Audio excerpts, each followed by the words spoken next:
నమస్తే అందరికీ. ఈరోజు కథ ఒక పేద కుటుంబం.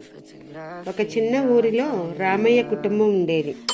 రోజు ఉదయాన్నే భార్య సీతమ్మ ఇల్లు శుభ్రం చేసి పనికి వెళ్ళేది. రామయ్య రోజువారీ కూలికి వెళ్ళేవాడు. కడుపు నిండా తినటానికి ఉండేది కాదు.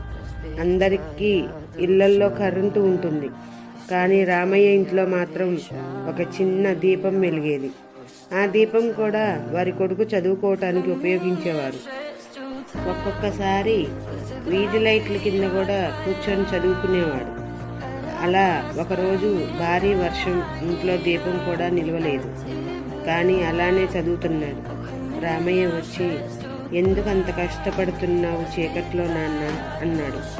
సీతమ్మ మెల్లగా వచ్చి, "వాడు అలా కష్టపడితేనే రేపటి భవిష్యత్తు బాగుంటుంది."